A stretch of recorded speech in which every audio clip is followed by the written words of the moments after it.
Bismillahirrahmanirrahim. Alhamdulillahirabbil alamin.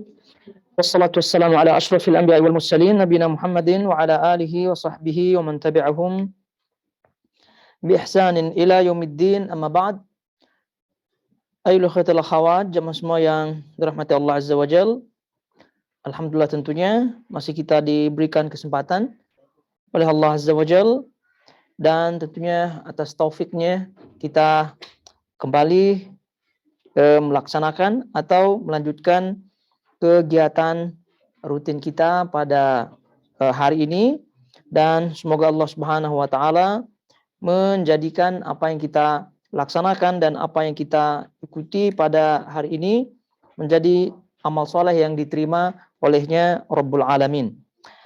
Baik, ayyuhal akhwatul akhawat, jemaah semua yang dirahmati Allah Azza wa Jal, kembali kita akan melanjutkan bahasan kitab Al-Kabair yang kita bacakan dari karya Al-Imam Adz-Dzahabi rahimahullahu taala, masih dalam pasal atau bab yang terakhir yang beliau tulis, yang beliau sebutkan dalam kitabnya, itu kaitannya dengan beberapa dosa yang kemungkinan besar menjadi atau termasuk ke dalam dosa besar.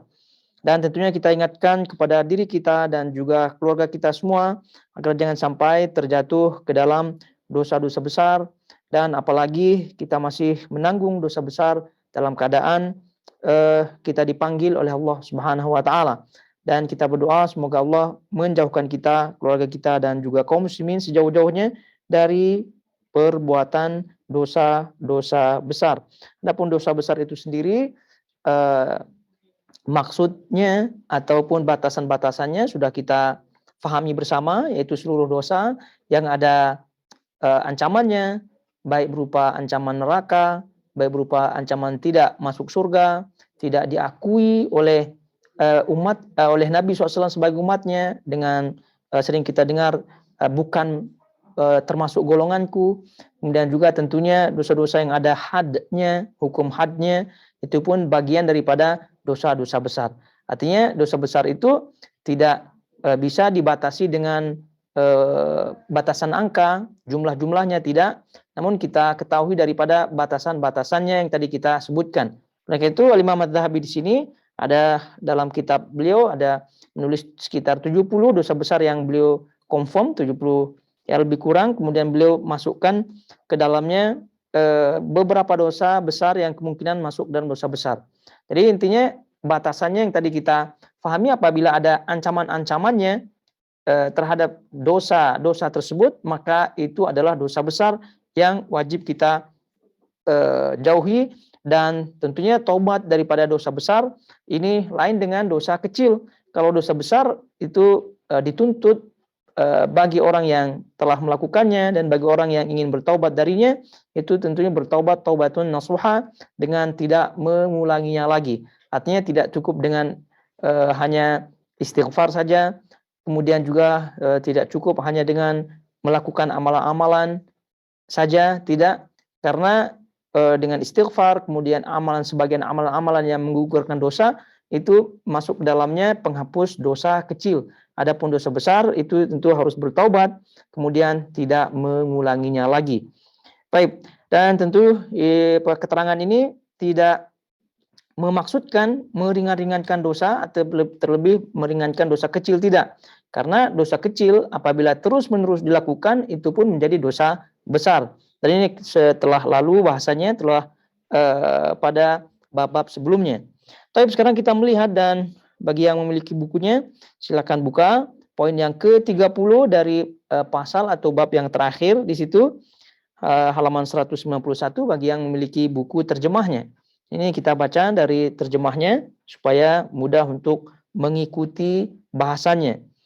Kata beliau rahimahullahu taala di sini menukilkan sabda Nabi alaihi salatu wasallam, dan hadisnya muttafaq alaih yang diriwayatkan oleh Imam Al-Bukhari dan juga Al-Imam Muslim. Nabi bersabda, "Lau anna rajulan ittala'a 'alaika bighairi idhnin fahadhaftahu bihasatin faqata 'ainahu ma kana 'alaika junahun." Kalau seandainya seorang laki-laki mengintipmu tanpa seizinmu, lalu kamu melemparnya dengan kerikil kecil, lalu kamu mencukil matanya, maka tidak ada dosa atasmu. Tadi muttafaq alaih hadis ini. Dan Nabi juga bersabda, "Man ittala'a fi baiti qaumin bighairi idznihim faqad halla lahum an yafqa'u 'ainahu." Barang siapa yang mengintip di rumah suatu kaum tanpa seizin mereka, maka telah halal bagi mereka untuk mencungkil mata orang tersebut. Hadis ini diriwayatkan oleh Imam Muslim. Nah, kalau kita melihat dari hadis ini, dua hadis yang kita bacakan tadi yang dinukil oleh Imam Adz-Dzahabi rahimahullahu taala, dan kedua-dua hadis ini sahih, jadi tidak diragukan lagi perbuatan ini adalah dosa besar karena ada ancamannya. Ancamannya yaitu halal bagi orang tersebut untuk untuk merusak matanya yang mengintip. Mengintip dirinya atau mengintip di dalam rumahnya. Jadi sekali lagi tidak diragukan lagi, ini termasuk dosa besar. Nah, bahasan ini tentu dimaksudkan atau dibahas oleh para ulama di dalam adab al-istizan, adab ketika meminta izin, dan juga adab ziarah kepada atau ke rumah orang lain. Ini dibahas hadis-hadis seperti ini. Namun tentu kita menekankan hal ini supaya kaum muslimin tahu bahwa perbuatan seperti ini adalah termasuk dosa besar. Itu melihat orang, kemudian orang tersebut tidak ingin dilihat, atau juga melihat rumahnya, mengintip rumahnya, orang tuan rumahnya tidak suka. Ini masuk dalam hadis Nabi SAW ini. Nah, ikhwatul akhwat, jamaah semua yang dirahmati Allah Azza wa Jalla, ini merupakan adab yang diajarkan oleh Islam melalui hadis-hadis Nabi SAW. Dan adab-adab ini tentu menjaga kemaslahatan baik pribadi maupun masyarakat. Dan adab-adab ini yang diajarkan oleh Nabi SAW menunjukkan betapa Islam itu menjunjung tinggi yang namanya hak asasi private, hak asasi, hak privasi, ya, hak privasi. Jadi ini sangat ditekankan oleh Islam. Jadi Islam ini agama yang sangat-sangat sempurna. Jadi karena itu apabila ada orang yang mengklaim atau mengatakan Islam itu tidak sempurna, berarti belum belajar Islam atau salah paham terhadap Islam. Jadi hal-hal seperti ini sudah dibahas oleh Nabi SAW, dan bahkan ini tidak tanggung-tanggung hukumnya. Jadi boleh orang itu merusak mata orang itu dan tidak dikisos. Jadi dalam hukum Islam ada namanya kisos, tentunya yang sebagaimana kita ketahui, yaitu balasan atas perbuatannya. Apabila orang itu membunuh, maka kisosnya dibunuh. Apabila orang itu memotong salah satu anggota tubuh orang lain, maka dia pun harus dipotong. Apabila dia merusak mata atau mencongkel bahkan mata orang lain, maka dalam hukum Islam itu kisosnya dilakukan seperti apa yang telah dilakukan kepada orang lain. Namun ini dispensasi. Ini diberikan keringanan atau diberikan malah tidak dihukum, artinya dibolehkan di dalam Islam. Tidak lain tidak bukan hal ini sangat-sangat diberatkan ya dalam Islam. Artinya melihat orang lain, melihat properti orang lain, kemudian mengintip ya tanpa mendapatkan izin daripada orang itu, ini sangat berat karena privasi orang itu. Nah, ini lagi-lagi kalau kita bahas sekarang dalam dunia kita sekarang, ini masuk ke dalam dunia maya juga tentunya. Masuk ke dalam dunia maya. Kalau mungkin, bukan mungkin lagi, karena memang di zaman dahulu tidak ada dunia maya, hanya dunia nyata saja. Nah, sekarang pun dunia nyata pun dunia maya pun masuk ke dalam kategori ini. Itu melihat account atau melihat Facebooknya orang atau mencuri-curi tahu dan seterusnya. Ini juga harus dihindari. Karena apa? Apabila orang itu tidak suka, walaupun orang itu tidaklah melakukan seperti yang dibolehkan, artinya tadi dibolehkan sampai merusak matanya, atau mungkin memukulnya, atau mungkin apalagi yang menyakitinya sebagai bentuk ketidaksukaan orang tersebut, walaupun tidak melakukan seperti itu, namun perbuatan orang yang mencuri-curi atau mengintip itu sudah termasuk dosa besar. Nah, jadi sekali lagi akhwat jamaah semua yang dirahmati Allah Azza wa Jalla, jadi al-istidzan atau meminta izin. Jadi intinya di sini adalah adanya minta izin. Jadi minta izin itu disebutkan oleh Nabi SAW min ajlil basar. Minta izin itu disyariatkan atau diperintahkan di dalam Islam itu untuk gunanya menjaga pandangan, menjaga pandangan. Jadi waktu itu kalau kita melihat bahasan-bahasan para ulama di dalam bab isti'dzan ini, bab meminta izin, meminta izin, ini kita sebutkan dengan ringkas, ya, bab isti'dzan, bab minta izin dengan ringkas. Isti'dzan yang dimaksud, minta izin yang dimaksud di sini, talabul idzni fid dukhul li mahallin la yamlikuhu al-musta'dzin. Jadi meminta izin untuk masuk kepada suatu tempat yang tidak dimiliki oleh orang yang minta izin ini. Ini yang dimaksud dengan isti'dzan. Itu minta izin, yang dimaksud sekali lagi adalah minta permisi, minta kebolehan untuk masuk kepada suatu tempat yang tidak dimilikinya. Nah, mungkin rumah, toko, office, dan seterusnya daripada tempat-tempat yang dia tidak memilikinya. Oleh itu ini namanya isti'dzan, meminta permisi, minta izin, minta kebolehan. Baik. Lalu di dalam Al-Quran dan juga dalam sunnah Nabi SAW tentu banyak kaitannya dengan izin isti'dzan, baik dengan lafaz isti'dzan secara langsung maupun tidak langsung, artinya secara makna seperti hadis-hadis yang tadi kita bacakan. Di antara ayat-ayat yang jelas dalam hal ini, dalam surah An-Nur ayat 27, Allah Subhanahu wa taala menyebutkan, ya ayyuhalladzina amanu la tadkhulu buyutan ghaira buyutikum. Wahai orang-orang yang beriman, janganlah kalian masuk rumah selain rumah kalian hatta tasta'nisu wa tusallimu ala ahliha. Nah, sebelum kalian minta izin, kemudian kalian salam kepada tuan rumah itu. Jadi intinya ada izin di situ, ada izin. Nah, ini harus kita kedepankan, harus kita tunjukkan akhlak Islam itu bagaimana di dalam minta izin. Jadi jangan mentang-mentang sudah berkawan lama, sudah berkawan rapat, jadi dianggapnya rumahnya itu seperti rumahnya. Ini keliru. Jadi tetap ada namanya isti'dzan. Nah, jadi harus yang namanya minta izin, ini adalah akhlak dan adab Islam. Jadi apabila kita melakukannya tentunya kita akan mendapatkan pahala besar.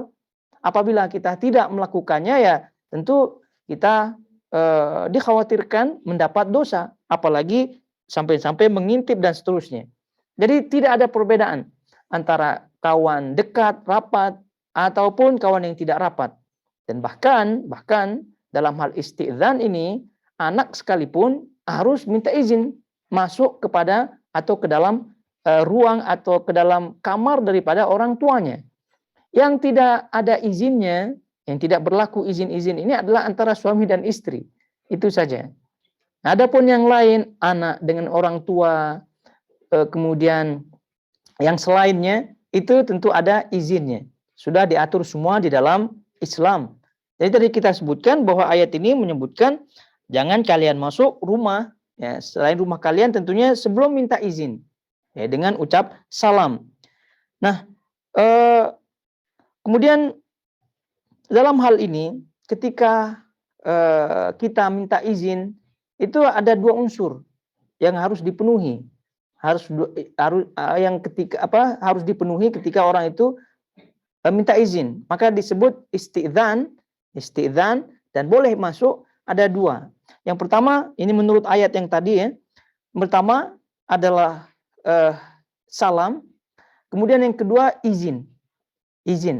Tapi kalau salam ini sudah sekira dengan salamnya tuan rumahnya paham, silahkan masuk. maka itu berarti tidak masalah. Artinya apa? Seperti yang disebutkan oleh Nabi SAW ketika mengajarkan salah seorang sahabat minta izin. Jadi Nabi SAW menyebutkan salam, kemudian ucapkan adkhul, boleh saya masuk.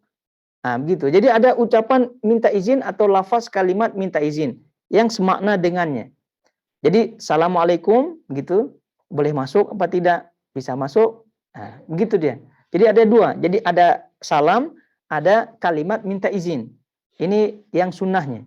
Jadi kalau sekira-kira salam itu kemudian tuan rumahnya bilang silahkan masuk ya, berarti ya sudah, jangan mubazir kalimat. Kalau sudah tuan rumahnya bilang silahkan masuk, ditanya lagi boleh masuk, ya udah diizinkan oleh tuan rumahnya. Ini kita berbicara ketika tuan rumahnya diam saja gitu, lalu kemudian ya kita sebutkan kepada tuan rumahnya ini boleh masuk apa tidak, boleh masuk, silahkan. Nah itu diantara adab di dalam al-istidzan. Jadi salam, kemudian minta izin dengan kalimat-kalimat yang difahami oleh tuan rumah tersebut.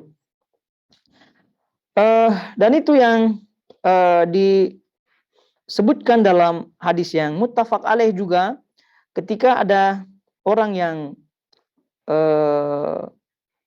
melihat Nabi SAW. Jadi di sini disebutkan annahu ista'dzana 'ala Nabi SAW wa huwa fi baitin faqala a'aliju faqala sallallahu alaihi wasallam ukhruj ila hadha fa'allimhu al-isti'dzan faqul lahu qul assalamu alaikum adkhul fasami'ahu ar-rajul faqala assalamu alaikum adkhul fa'adhina lahu an-nabi sallallahu alaihi wasallam fadakhal. Ini hadis riwayat Abu Daud dan disahihkan oleh Syekh Al-Albani rahimallahu taala. Jadi hadis ini menyebutkan ada seorang laki-laki yang minta izin mau masuk ke rumah Nabi SAW, namun tidak mengucapkan salam. Dia hanya mengucapkan a'aliju, boleh saya masuk, gitu. Boleh saya masuk. Lalu Nabi SAW menyebutkan kepada pembantunya, temui orang itu, lalu kemudian ajarkan orang itu cara minta izin yang benar. Nah, ini berarti tidak cukup dengan ucapan boleh masuk, saya masuk, tidak cukup. Ini Nabi SAW bilang ke orang itu, temui, ajarkan bagaimana cara minta izin yang benar. Cara yang benar, kata Nabi SAW, qul assalamualaikum adkhul. Salam dulu, assalamualaikum, boleh saya masuk. Nah itu dia, assalamualaikum, boleh saya masuk. Fasami'ahu rajul, lalu orang itu paham, ya, kemudian mengulangi lagi cara minta izin. Lalu kemudian Nabi SAW barulah mengizinkan orang itu masuk. Jadi ada dua unsur tadi kita sebutkan. Assalamualaikum, kemudian boleh masuk apa tidak. Ya kecuali kalau tuan rumahnya telah mengizinkan setelah salam, lalu kemudian dia tidak perlu lagi untuk mengucapkan minta izin boleh masuk apa tidak. Kemudian juga yang perlu diketahui juga dalam bab al-istidzan, ini ketika minta izin, ya ketika minta izin itu ketuk pintu, ya ketuk pintu, kemudian juga posisi ketika berdiri minta izin itu juga sudah diatur, ya sudah disebutkan adabnya oleh Nabi Shallallahu Alaihi Wasallam. Jadi ketika kita masuk minta izin ke rumah orang, nah itu kan kita biasa ketuk pintu, apalagi rumah-rumah yang bentuknya rumah apartemen ya, itu langsung bertemu dengan pintunya. Nah, kalau langsung bertemu dengan pintunya, itu seminimal mungkin ketuk pintunya. Jadi disebutkan bahwa ketuk pintu itu ukuran minimalnya dengan menggunakan kuku. Nah, gitu, di ujung jari ini, tuk-tuk begitu. Nah, karena itu namanya ketuk pintu. Kalau melebihi itu namanya gedor pintu. ya, terlalu besar suaranya. Jadi tidak boleh seperti itu. Ini menyelisih adab Islam. Tapi lalu bagaimana dengan bel? Ya bel kan tidak bisa disetting, memang begitu ya. Kalau udah demikian adanya ya memang tuan rumahnya memang sudah pasrah ya, karena udah bel. Nah, apalagi di gate di luar gitu belnya. Ini kalau rumah yang di yang di bawah itu biasa ada gate-nya, ada belnya dan seterusnya. Jadi ini tentunya fungsinya apa? Fungsinya jangan sampai mengganggu orang lain, mengganggu. Kemudian juga setelah itu adabnya juga apabila kita mengetuk pintu sudah, kemudian salam tadi, minta izin, lalu posisi kita, ya posisi di dalam minta izin, ya tentu kita berdiri tentunya. Tapi posisinya berdirinya di mana? Itu jangan sampai berdiri di depan persis pintu. Di depan persis pintu.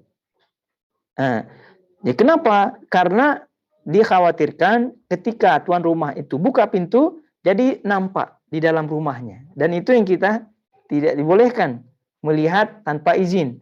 Jadi itu posisinya ambil yang kiri, lebih kiri, atau ke kanan.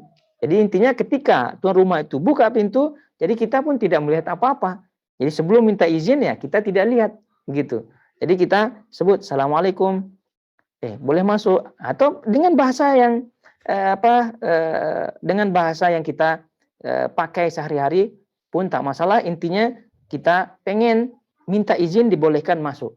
Artinya setelah kita posisi di kiri atau di kanan, itu kan aman posisi kita. Jadi kita tidak melihat apa yang ada di dalam rumahnya. Sehingga ketika dia menyatakan tuan rumah, ya silahkan masuk, ya baru kita masuk. Nah, kemudian juga disebutkan oleh Nabi SAW, jadi itu juga yang menunjukkan bahwasanya tidak boleh, tidak dibedakan antara teman dekat ataupun teman jauh atau tidak, ya baru kenal dan seterusnya, sama hukumnya. Jadi ketika minta izin dengan bel atau dengan ketuk pintu, jadi ketika tuan rumah itu bertanya siapa, ya langsung sebut namanya. Jangan sampai menyebutkan sebut saya. Nih saya nih gitu. Ya saya siapa? Nah ini Nabi SAW pun pernah menegur ya salah seorang di antara sahabatnya. Jadi saya itu siapa? Jadi jangan mentang-mentang sudah merasa dekat gitu, tidak. Apalagi di zaman sekarang ya, suara-suara itu boleh dengan mudahnya ditiru dan seterusnya. Nah, jadi ini di antara adabnya, jadi menyebutkan saya, ya, jangan sebutkan sampai saya saja, sebutkan nama. Ini saya fulan-fulan. Ya, kecuali kalau ada biasa ada pintu kan ada itunya tempat melihatnya. Itu pun tidak menjadikan kita tidak menyebut nama. Itu tidak. Ya sebut saja nama. Ya boleh jadi dia tidak melihat siapa yang ada di luarnya. Jadi ini semua adalah menjaga privasi orang. Sehingga wajar saja Nabi SAW menyebutkan hukuman bagi orang yang mengintip tanpa izin. Karena izin itu rupanya banyak. Dia punya protokol. Itu tidak. Banyak protokolnya. Tadi kita sebutkan salam, minta izin, kemudian posisinya, kemudian cara ketuknya. Nah, itu semua adalah protokol dalam berziarah yang harus dipenuhi. Lalu kemudian ada orang yang tiba-tiba mengintip. Ini sangat wajar kalau dilempar matanya atau bahkan matanya itu buta dan seterusnya. Nah, kemudian dan itu juga yang berlaku ya ketika Nabi SAW disebutkan dalam hadisnya, ja'a rajulun faqama ala babin Nabi SAW yasta'dzin. Jadi Nabi SAW dalam satu riwayat, ini riwayatnya, ittala'a rajulun min juhrin fi hujarin Nabi SAW wa ma'an Nabi SAW madri ay masht yahukku bihi ra'sahu faqala law a'lam annaka tanzur la ta'antu bihi fi ainik innama ju'ulal istidhan min ajlil basar. Ya, hadisnya muttafaq alaih. Jadi ada pernah seorang yang mengintip ya mengintip kamar beliau, bilik beliau dari lubang yang ada di bilik beliau, di kamar beliau. Kemudian ketika itu Nabi SAW sedang menggaruk kepala beliau dengan sisir. Jadi beliau tidak mengetahui sedang diintip. Lalu setelah itu Nabi SAW mengetahui. Setelah orang itu selesai mengintip, Nabi SAW mengetahui. Lalu mengucapkan, seandainya lau a'lam annaka tanzur, seandainya aku tahu ketika kamu melihat, kamu mengintip, ya, la ta'antu bihi fi ainik, pasti aku akan menusuk matamu. Ini kata Nabi SAW, pasti aku akan menusuk matamu. Innama ju'ilal istidhan min ajil basar. Karena minta izin itu disyariatkan untuk menjaga pandangan.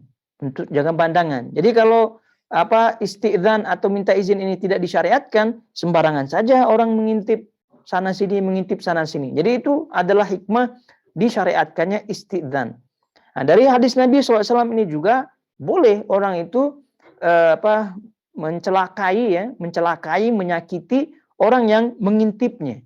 Karena dia telah melakukan suatu hal yang tidak dibenarkan dalam syariat. Lalu kemudian juga dalam hal pandangan ini juga kita ziarah ke rumah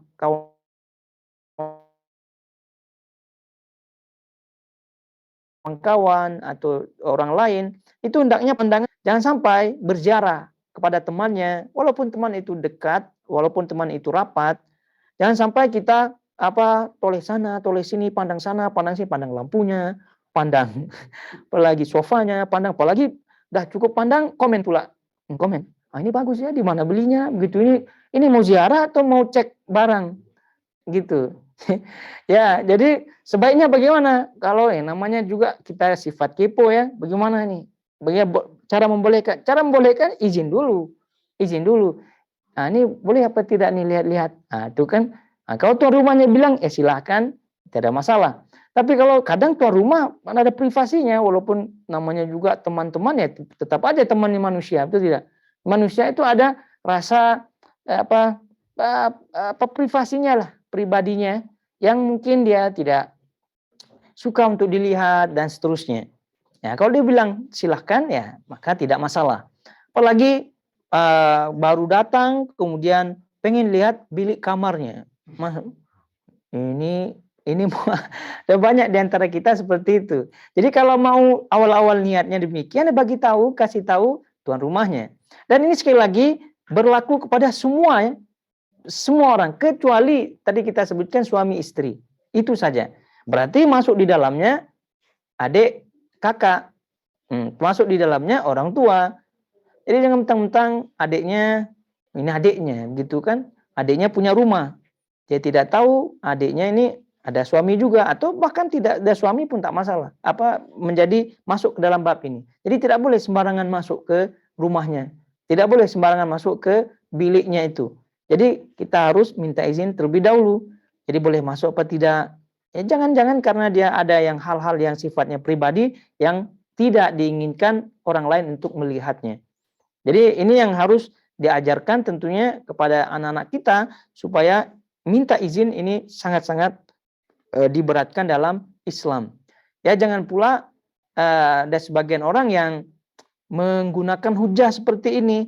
Jadi harus minta izin. Nah, jadi sesukanya berbuat apa saja di biliknya, di kamarnya, sehingga orang tuanya pun tidak boleh masuk. Nah ini masalah juga.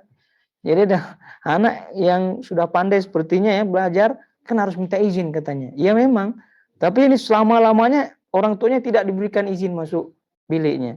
Nah ini masalah juga. Nah jadi oleh itu ya harus dilihat maslahat mafsadat di dalam masalah ini.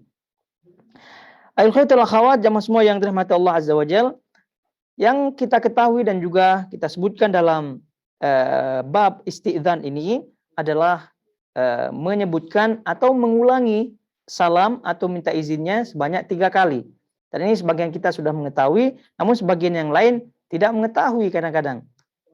Jadi lama berdiri di situ, sudah sekian jam, setengah jam, 30 menit, itu berdiri masih di situ. Rupa-rupanya dia tunggu tuan rumahnya. Nanti setelah itu dia ngomel pula ke tuan rumah. Saya udah lama tunggu di situ, kamu tidak keluar-keluar. Ya namanya juga tidak diizinkan, mau bagaimana? Kecuali kalau ada temu janji istilahnya ya, ada appointment sebelumnya, ya bolehlah, ditelepon lah dan seterusnya. Tapi kalau tiba-tiba datang mau ziarah, ya jangan salahkan tuan rumahnya apabila tidak membuka pintu. Jadi sebutkan itu 3 kali, Assalamualaikum 3 kali, atau kemudian tekan belnya 3 kali. Nah, itu kalau udah tidak ada tanda-tanda kehidupan, maksudnya tidak ada yang keluar gitu untuk minta membuka pintunya, ya sudah bismillah saja untuk keluar atau untuk pergi. Nah, itu kata Nabi SAW, idza sta'dzana ahadukum thalathan falam yu'dzan lahu falyarji'. Jika salah seorang di antara kalian telah minta izin sebanyak 3 kali, lalu kemudian tidak diizinkan, maka pulanglah. Maka pulanglah. Dan itu yang disebutkan oleh para ulama kaitannya dengan 3 kali, ya, 3 kali izin di situ, 3 kali. Kenapa disebut 3 kali? Karena yang pertama, kata para ulama, kali yang pertama adalah izinnya, kemudian kali yang kedua adalah musyawarah. Itu menunggu, begitu kan. Kemudian yang ketiga adalah memang time untuk balik, karena udah 3 kali. Itu 3 kali itu maksudnya disebutkan para ulama. Kenapa 3 kali? Yang kali yang pertama, Assalamualaikum. Itu ada bentuk daripada izin. Assalamualaikum. Yang keduanya itu adalah bentuk memberikan peluang tuan rumahnya berpikir. Jadi ketika itu ibarat kita bermusyawarah dengannya gitu, berpikir. Kemudian Assalamualaikum yang ketiga, mana dah kita siap-siap pulang dah. Itu kan maka disebut itu 3. Ini disebutkan oleh para ulama, di antaranya Ibnu Abdul Bar rahimahullahu taala. Kemudian juga dalam hal ini para ulama di dalam menyebutkan bab isti'dzan ini, jadi ini semua berlaku sekali lagi kepada seluruh orang-orang, ya, baik keluarga, apalagi tidak keluarga, dan kita tekankan juga pada anak-anak. Tekankan juga pada anak-anak. Artinya anak-anak ini juga harus diajarkan isti'dzan, minta izin. Ya, karena mereka juga berlaku. Dan itu yang disebutkan dalam surah An-Nur juga ayat 59, wa idza balagal atfalu minkum al-hulum falyasta'dzinu kama sta'dzana alladziina min qablihim. Jadi jika anak-anak kalian telah balik, maka ajarkan dia untuk isti'dzan, ajarkan dia untuk minta izin. Sebagaimana minta izinnya orang-orang sebelum kalian. Jadi harus beritahukan adab-adab seperti ini, jangan sampai setelah besarnya, setelah baliknya, anak-anak itu pun seperti biasa, keluar masuk ke bilik orang tuanya, atau bilik adik-adiknya, atau bilik kakak-kakaknya, abang-abangnya. Itu menyelisihi daripada adat Islamiyah. Baik, yukhwatul akhwat, jamaah semua yang dirahmati Allah Azza wa Jalla. Ini kalau kita melihat sabda Nabi SAW, kita kembali ke buku. Ini Nabi SAW nyata-nyata menyebutkan, "Lau anna rajulan ittala'a 'alaika bighairi idznin fahadzaftahu bihasatin fafaqa'ta 'ainahu ma kana 'alaika junahun."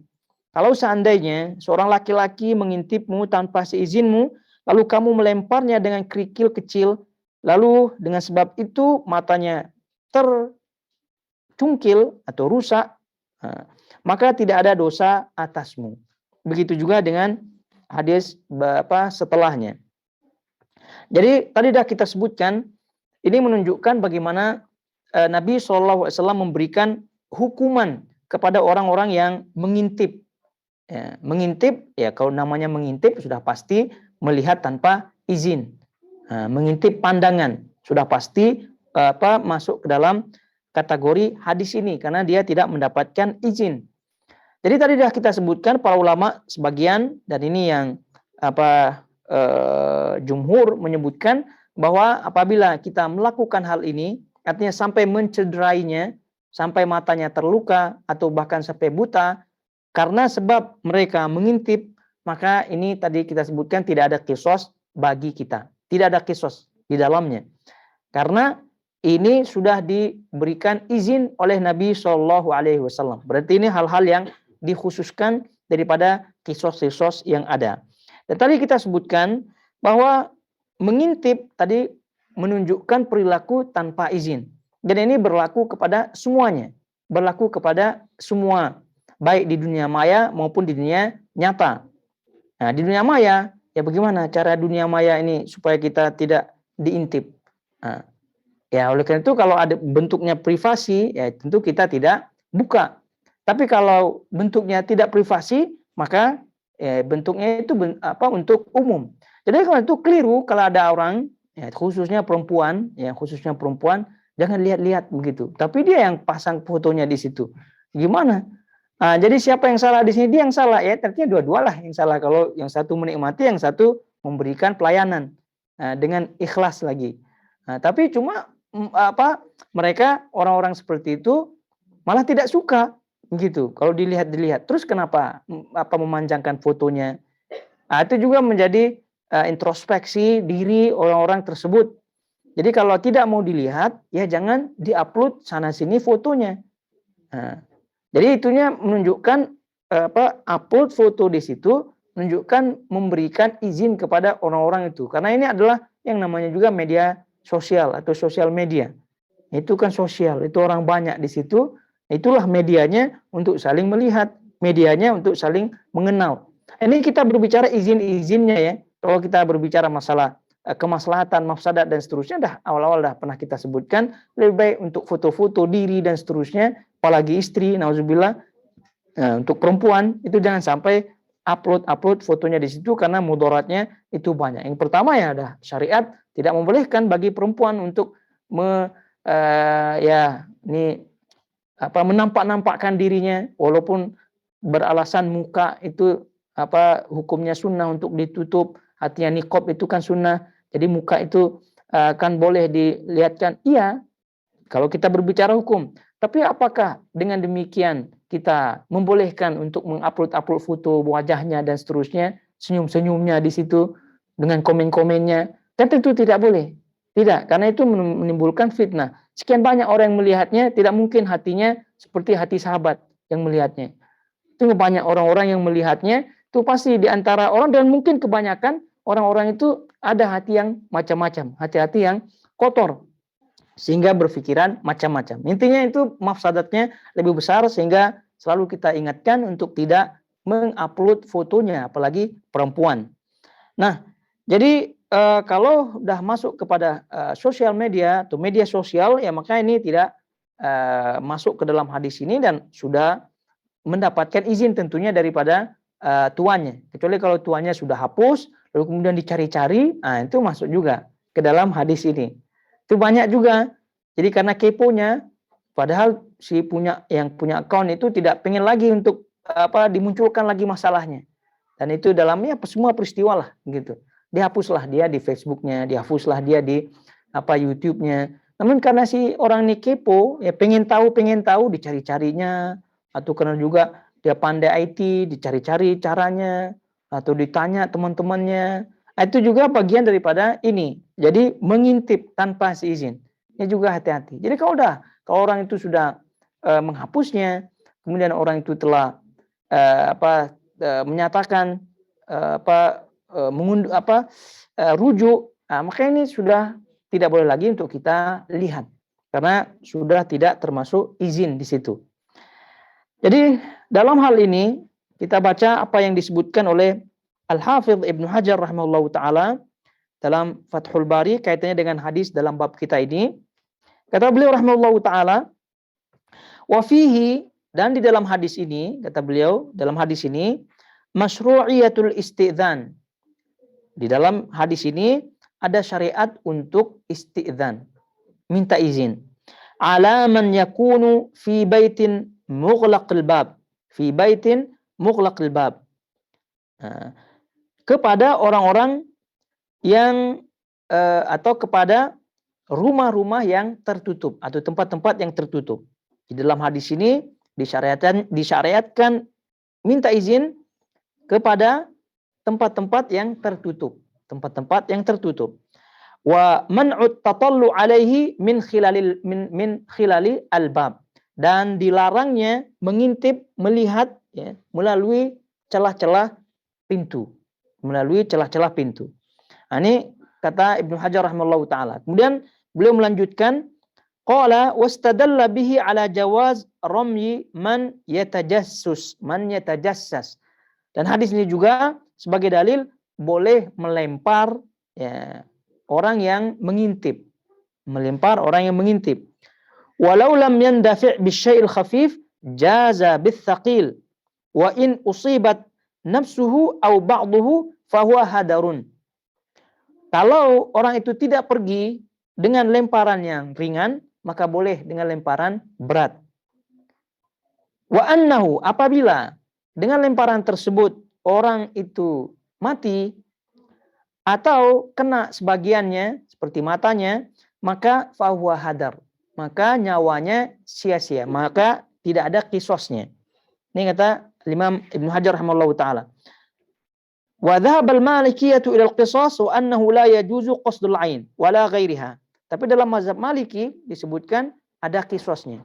Namun tadi kita sebutkan jumhur ulama itu tidak ada qisasnya karena nyawanya dah terhitung sia-sia. Maksudnya tidak diqisas lagi. Atau tadi anggota tubuhnya yang kena, baik mata maupun yang anggota tubuh yang lainnya, itu sudah dihukumi sia-sia, artinya tidak diqisas lagi. Hadar namanya. Hadar. Artinya tidak sia-sia dan tidak ada qisasnya dan tidak ada pertanggungjawaban orang yang melempar tersebut. Kenapa? Karena tadi disebutkan oleh Nabi SAW dalam kedua hadisnya nyata menyebutkan dan juga hadis-hadis sebelumnya itu membolehkan untuk melempar atau menusuk mata orang yang mengintip tanpa izin. Ya, namanya juga mengintip ya. Tidak ada yang diizinkan. Baik. Kemudian kata Imam Al-Hafidz Ibnu Hajar rahimahullahu taala, wa hal yalhaqu al-istima' bin nazar? Apakah mencuri pendengaran sama hukumnya dengan mengintip apa tidak? Karena ini juga tidak izin juga, itu tidak. Tapi ini melalui pandangan, ini melalui pendengaran. Apakah pendengaran ini dihukumi sama dengan pandangan? Kata beliau rahimahullahu taala wajhani. Ada dua pandangan, ada dua pendapat. Al-asah la. Yang sahih kata beliau tidak termasuk, tidak sama hukumnya.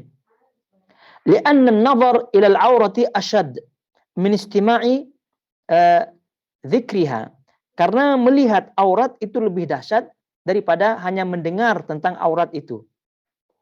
Wa syartul qiyas al-musawa au aulawiyatul maqis wa huna bil aks. Nah, ini kaidah fikihnya. Jadi intinya bahwa kata beliau rahimahullahu taala ada dua pendapat di situ. Yang pertama tidak, dan ini yang lebih kuat menurut beliau. Kemudian yang kedua termasuk tentunya. Termasuk. Tapi yang lebih kuat adalah tidak termasuk ke dalam hadis atau tidak sama hukumnya mencuri pandangan dengan mencuri pendengaran. Karena kata beliau mencuri pandangan atau mengintip aurat itu lebih dahsyat pengaruhnya tentu daripada hanya mendengar aurat-aurat tersebut. Walaupun dua-duanya sama ada pengaruhnya, namun melalui mata itu biasanya lebih pengaruhnya. Nah, ini beliau berkata demikian karena agar jangan sampai keliru dalam bersikap. Jadi ada orang yang mencuri-curi pandangan, ya, mencuri pandangan, lalu kemudian kita lempar telinganya. Itu maksudnya. Apakah boleh apa tidak? Maksudnya dikiaskan dengan hukum mengintip ini. Yang tadi dia sudah disebutkan oleh Ibnu Hajar, itu yang sahih tidak. Yang sahih tidak. Namun bagaimana mencuri pendengaran ini? Itu termasuk dosa apa tidak? Kalau berbicara dosa apa tidak, maka termasuk dosa. Termasuk dosa. Ya, Nabi SAW itu telah menyebutkan dalam banyak hadisnya bahwa Nabi SAW menyebutkan barang siapa yang mendengar atau mencuri pendengaran ya, tanpa seizin atau orang yang didengarnya itu tidak suka, maka kelak pada hari kiamat kata Nabi SAW akan dituangkan cairan timah besi, ya, timah kepada telinganya. Ini menunjukkan adanya adanya balasan atau adanya ancaman kepada orang-orang yang mencuri pendengaran. Nah, jadi mencuri pandangan atau mencuri pendengaran ini dua-duanya kalau kita melihat hadis-hadisnya yang ada ancamannya, maka itu sudah termasuk dosa besar. Namun kaitannya dengan hukum, boleh apa tidak kita melempar telinganya atau melempar orang itu, kemudian juga bahkan menyakiti orang tersebut, maka yang sahih tidak sama. Ini kita berbicara hukum zahirnya langsung, maka tidak sama, artinya tidak boleh kita melakukan hal yang sama ketika orang itu mengintip ya dengan pandangan ya, dengan ketika orang itu mengintip atau mencuri pendengaran. Ini harus dibedakan. Namun dua-duanya perbuatan yang tercela, perbuatan dosa besar. Baik, ayatul khawat jamaah semua yang dirahmati Allah Azza wa Jal. Jadi ini yang disebutkan oleh Nabi Shallallahu Alaihi Wasallam. Ini tentu adalah ketinggian dari ajaran-ajaran Islam yang tadi kita sebutkan untuk kita amalkan. Jadi kita tunjukkan kepada orang-orang bahwa inilah Islam yang sesungguhnya. Islam itu mengatur hal-hal yang kecil, kemudian hal-hal yang besar. Jadi lagi-lagi kita sebutkan apabila ada orang yang menyebutkan Islam itu tidak sempurna, apalagi ada yang menyebutkan Islam itu tidak sejalan dengan hak-hak asasi manusia, human right, maka ini keliru besar. Bagaimana mungkin Islam keliru dalam mengatur hak-hak asasi manusia, sedangkan Islam sendiri telah mengajarkan, kemudian Islam sendiri telah mengatur hal-hal yang seperti ini. Jadi bahkan di human right itu pun kalau menurut mereka mungkin ini salah. Ya, itu tidak salah. Jadi tidak boleh main pukul atau main langsung menusuk atau main lempar ketika ada orang yang mengintip rumah kita. Tidak boleh. Nah, ini menurut mereka hukum dunia. Nah, tapi ini kita berbicara hukum akhirat atau hukum Islam.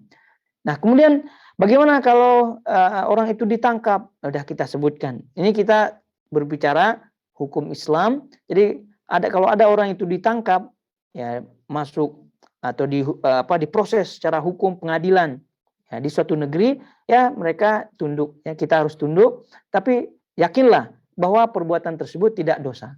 Dan betapa banyak orang-orang yang berdosa, orang-orang yang tidak berdosa, namun masuk penjara. Dilihat saja para ulama. Ya, banyak mereka di antara mereka yang masuk penjara gara-gara tidak berdosa. Pernah kita sebutkan Syekhul Islam Ibnu Taimiyah rahimahullahu taala itu kalau di total jumlah tahun beliau di penjara itu lebih kurang 17 tahun. Beliau di penjara. Karena beliau kan keluar masuk, ini kalau dihitung-hitung semuanya itu sekitar itu. Artinya panjang, sering beliau keluar masuk penjara. Tapi ya tentu iya, umurnya pendek, artinya tidak lama. Artinya tidak menunjukkan orang itu masuk penjara lalu kemudian berdosa dari sisi syariat. Nah, jadi ini kita jalankan syariat ini, kemudian kalau ada konsekuensi, ya tentu kita jalani dari sisi dunia. Namun apakah ini anjuran ya untuk melakukannya? Ya tentu tidak, dilihat kemaslahatan maslahat mafsadatnya. Lagi-lagi Islam, agama syariat kita ini itu berdasarkan menimbang maslahat mafsadat. Jadi kita berbicara di sini melihat hukum asalnya. Jadi ketika kita melihat ada kawan kita berbuat demikian, ya jangan kita aneh, jangan kita malah menyalahkan kawan kita ini. Jadi kita tahu hukumnya. Namun apakah kita akan berbuat demikian apa tidak? Ya ditimbang maslahat mafsadat. Jangan sampai mafsadatnya lebih besar. Jadi kalau orang itu mengintip kita, mengintip rumah kita, ya cukup dengan kita datangi dia atau cukup kita pandangi dia lalu kemudian dia pergi, itu lebih aula, lebih utama, lebih selamat tanpa menyakitinya. Tapi kalau sekiranya dia tidak pergi-pergi juga, itu ya kita datangi, kemudian kita ajak bicara dan seterusnya, apa tujuannya. Kemudian besoknya lagi, kalau diulang lagi ya boleh kita lempar. Ini keterlaluan. Ya, report polis, itu lebih selamat tentunya.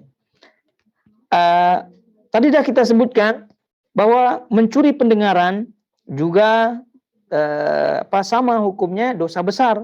Yang tadi sudah kita sebutkan, Nabi SAW menyebutkan akan dituang kepada telinga orang yang mencuri pendengaran tersebut al-anak, ya kupingnya, menguping ya bahasa kita. Nabi SAW menyebutkan man istama'a ila hadithi qaumin wa hum lahu karihun subba fi udunai al-anak. Jadi barang siapa yang mendengar ucapan atau pembicaraan seseorang dan mereka tidak suka untuk didengar pembicaraannya, subba fi adainihi fi a subba fi udunaihi al-anak, maka kelak pada hari kiamat akan dituangkan pada kedua kupingnya, kedua telinganya al-anak, tadi dah kita sebutkan, cairan timah, cairan besi. Nah itu naudzubillah min dzalik. Ini juga termasuk dosa besar ya, tentunya kita ingatkan berkaitan dengan mencuri-curi, ya, mencuri pandangan, mencuri pendengaran dan seterusnya. Jadi ayul khaitul akhwat jemaah semua yang dirahmati Allah Azza wa Jal, inilah dia adab yang diajarkan oleh Nabi alaihi salatu wasallam kepada kita semua, dan hendaknya betul-betul kita amalkan dalam kehidupan sehari-hari, terutama yang tadi kita sebutkan al-istidzan.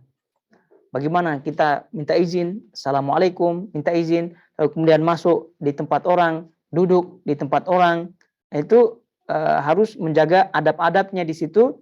Ya kalau sekira duduknya tidak tahan begitu ya, karena memang pengen lihat sana lihat sini, ya jadi lebih baik, lebih selamat untuk awal-awal kasih tahu atau bagi tahu orangnya.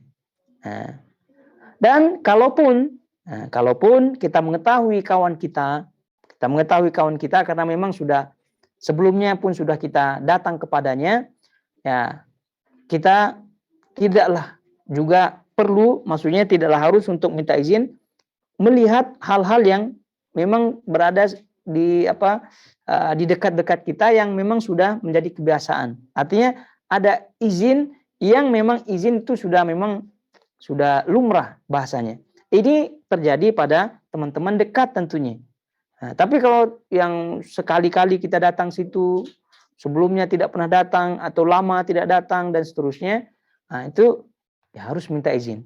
Jadi ini selain izin masuk. Jadi kalau izin masuk itu baik teman dekat, teman lama ataupun keluarga, itu harus minta izin. Kemudian masuknya itu semua sudah dijelaskan adab-adabnya. Kalau tuan rumahnya tidak menentukan tempat duduknya, itu pun kita harus melihat duduknya. Jadi tidak duduk di tempat-tempat yang sekira posisinya itu langsung melihat atau ke arah bilik-bilik atau ke arah pintu-pintu yang terbuka dan seterusnya. Itu pandai-pandailah melihat. Oleh itu yang paling bagusnya ya tanya dulu di mana nih duduknya begitu. Nah, tapi masalahnya detail sekali itu tidak. Ya. Jadi itu tuan rumah, kalau kita langsung dipersilahkan oleh tuan rumah, silahkan duduk. Ya kita lah pandai-pandai diri untuk menjaga pandangan kita. Untuk jaga pandangan kita, jangan sampai kita melihat rumah-rumah barang-barang yang ada, kita melihat ya apa-apalah yang ada di situ, ya, kecuali dengan izinnya. Lagi-lagi kita sebutkan kecuali dengan izin. Nah, itu kalau kita merasa kita memang kebanyakan seperti itu. Tujuan kita ziarah itu bukan hanya berjumpa dengan kawan kita ini. Tujuan kita ziarah memang pengen melihat apa yang dia punya kawannya. Itu dia. Itu banyak seperti itu, terutama perempuan ya, terutama wanita. Nah, namanya juga salah apa tidak? Tidak salah. Cuma jangan lupa mendoakan keberkahan kepada yang kita lihat. Ini yang ada hanya kagumnya saja, kagum. Wah, bagus ya, begitu. Tidak disebutkan mendoakan berkah gitu. Allah mubarik, ya semoga berkah dan seterusnya. Ini kadang-kadang setan pandai di situ. Walaupun teman-teman dekat dan pernah kita bahas, kadang teman-teman dekat itu yang paling mudah untuk terjerumus ke dalam hasad, terjerumus ke dalam iri. Ya, begitu. Walaupun senyum dalam mukanya, tapi rupa-rupanya dalam hatinya entah bagaimana rupa kelamnya hati. Ya, jadi oleh itu intinya kalau memang ada niatan untuk itu, jadi udah minta izin, assalamualaikum, nah dimasuk, boleh lihat-lihat atau tidak? Ya boleh. Nah, tapi jangan belum tadi. Udah ruang tamunya, kemudian pergi lagi ke ruang tidurnya, ruang itunya. Ya kecuali kalau tuan rumahnya memang minta izin. Jadi makanya itu kalau tuan rumah itu memahami keadaan kawannya ini, ya, jadi janganlah tunggu dia berbuat terjerumus ke dalam dosa gitu. Langsung aja, ya kalau silahkan mau lihat-lihat boleh, gitu kan. Kasih tahu, atau berikan dia izin terlebih dahulu. Karena orang yang tidak tahu hukum kadang-kadang ya main lihat-lihat saja. Atau mungkin karena dia segan dan seterusnya. Jadi kayak itu kalau sekira itu bukan privasi, bentuknya pribadi, ya sudah diizinkan saja. Ya silakan kalau mau lihat, apalagi temannya ini atau apalagi rumahnya masih baru. Nah, biasa nih kalau rumah baru sewa lah atau baru jadilah. Nah, itu biasanya kita sebagai teman-teman ya pengen lah itu kan melihat bagaimana bentuk itunya. Ya, ini apa gitu. Nah, ini jadi hukum asalnya adalah istidzan, hukum asalnya minta izin. Itu poinnya seperti itu. Jadi poinnya adalah minta izin walaupun itu teman dekat. Minta izin walaupun itu keluarga, harus minta izin. Jadi walaupun ada orang yang menyatakan itu ribet lah begitu. Ini bukan masalah ribet gitu kan. Ini masalah kita tunjukkan ini adalah ini Islam. Ada juga yang menyebutkan nyusahkan diri aja kamu. Udah gitu. Bukan dia memang begitulah. Islam mengajarkan adab. Nah, jadi kita perbaiki, luruskan adab kita sebagaimana kita luruskan akidah dan tauhid iman kita. Gitu. Jadi jangan sampai kita fokus meluruskan akidah, meluruskan tauhid saja, namun adab kita tidak dijaga. Adab kita tidak diluruskan. Nah, itu juga penting dan ini semoga sebagai nasihat untuk kita semua dan juga untuk yang mengikuti kajian kita pada saat ini. Sampai di sini kiranya. Subhanakallahumma bihamdik asyhadu an la ilaha illa anta astaghfiruka wa atubu ilaik. Nah.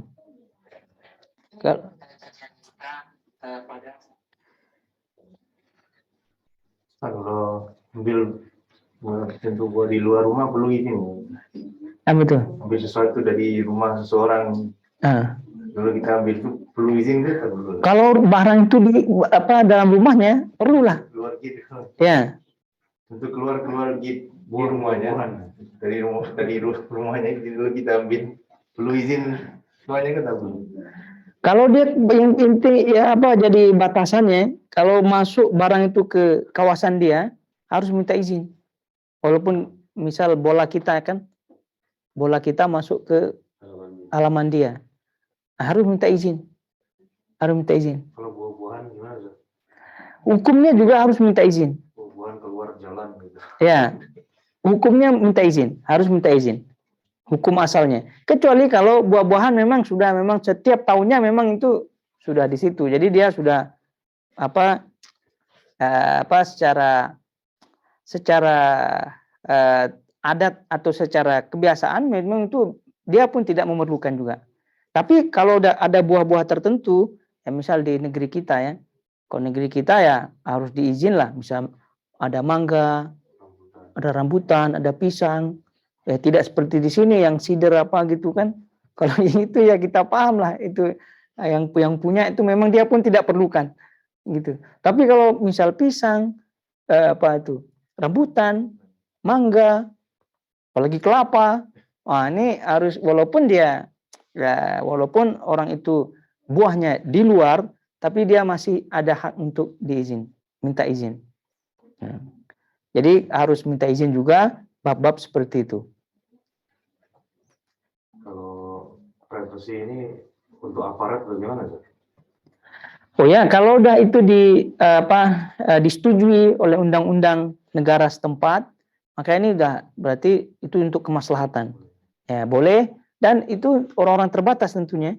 Tidak semua lembaga atau tidak semua orang yang boleh mengakses privasi hal tersebut. Tapi hukum asalnya bagaimana? Kalau lembaga-lembaga itu boleh, karena itu untuk kemaslahatan. Baik, kalau tidak ada, kita tutup. Wassalamualaikum warahmatullahi wabarakatuh.